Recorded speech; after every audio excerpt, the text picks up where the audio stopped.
to being a president for all seasons. And with that, I will give you President Roosevelt.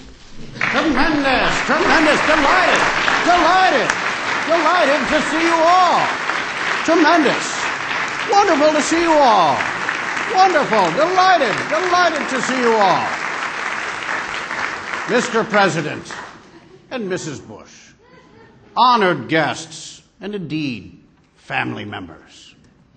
A sesquicentennial is a very hard thing to say, but it's a wonderfully fun thing to do. I want to thank you so much for this celebration of my 150th birthday. Now, indeed, some have asked, Mr. President, why are you back with us 150 years after your birth, a century after your presidency, indeed, 90 years after my corporal demise? Well, indeed, let me put to rest a pernicious rumor. There is no truth in it. I have not returned because someone needs a hunting lesson. No, indeed.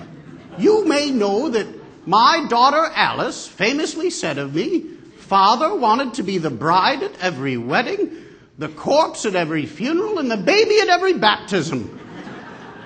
Do you think I would miss my birthday in that case? Well, I must say, I like what you've done with the place. You know that when I became president, it was because in September of 1901, the American people and its government suffered a cowardly attack. And how appropriate tonight on my birthday celebration that President McKinley looks down upon us. Now, in September of 2001, again, the American people and its government suffered a cowardly attack.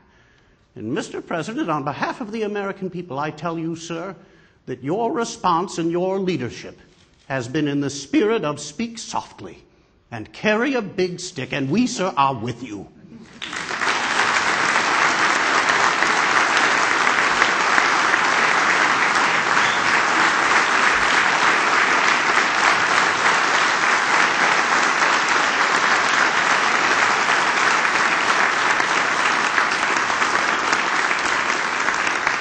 It was not only doubtful that I would ever get to the White House, but it was doubtful that I would live as a young boy. You know, I was a weak and sickly child. I had asthma. My father, the best man I ever knew, got me life and got me breath, often keeping me aloft in the night, having the horses tied to the carriage, and the carriage would speed through New York, getting air to my young lungs. My father came to me concerned as I continued to be a weak boy, and he said, Theodore, you have the mind, but you have not the body. And without the aid of the body, the mind cannot go as far as it otherwise might. It is hard work and drudgery, but you must make your body. I said, Father, I shall. And I set out to do exercises, to do calisthenics, parallel bars, the rings, to lift weights, indeed, even to take boxing lessons in the classical manner. And I built my body. And it does appear I may have overdone it just a bit. But when I was in the White House at 5'8" and 220 pounds, you know I was but a mere feather of a man compared to my successor, William Howard Taft. At times, Taft tipped the scales at over 350 pounds.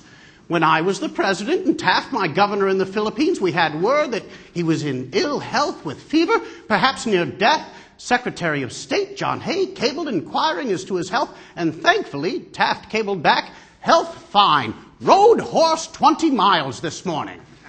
Hay cabled back, how's the horse?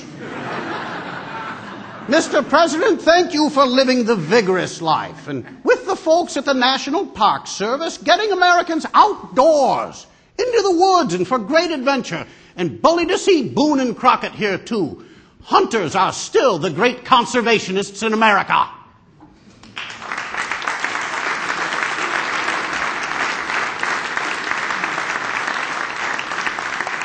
I delighted in hearing the stories of life in the White House. You know, when I did come into office, that first evening in the White House, September 22nd, 1901, with my two sisters having dinner with me, I realized it was my father's birthday.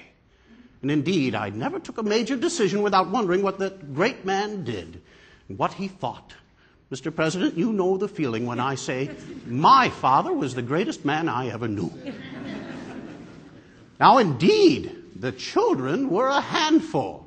Have you heard about Archie and Quentin, the members of the Secret Service and the Washington, D.C. police officers called them the White House Gang, along with their friends? I'd share one story that I believe is illustrative. There was a winter day. I came out onto the White House driveway. I ascended into the White House carriage, and indeed, a police officer gave me a crisp salute, and just as the fingertips of his hand hit the brim of his helmet, so did a giant 30-pound snowball drop from the White House roof. The snowball smashed through his helmet and left the officer knocked out cold on the driveway. I didn't need to look or investigate. I turned over my shoulder and said, "Boys, get down here immediately." Down they came. We awoke the officer, cleaned him up. The boys apologized, rightly so.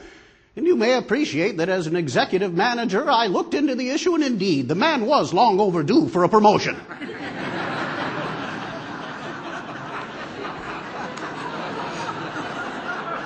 Here in the White House, I boxed with Army officers. I wrestled jiu-jitsu and sumo with great men that the Japanese ambassador brought to me. Indeed, my most favorite fun was hiking point to point out in Rock Creek and beyond. You may know that I invited so many to come with me and discovered that too many of our officers in the Army and Navy were in need of better conditioning. But famous is the time I invited the French ambassador Jules Jusserand to be with me. And we hiked and we hiked. We had rules on a point to point.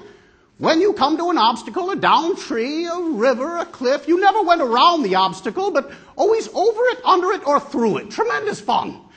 But on our hike, it being a hot day, the ambassador was greatly relieved when we came to the Potomac. He thought surely it being a very wide, deep, and fast portion of the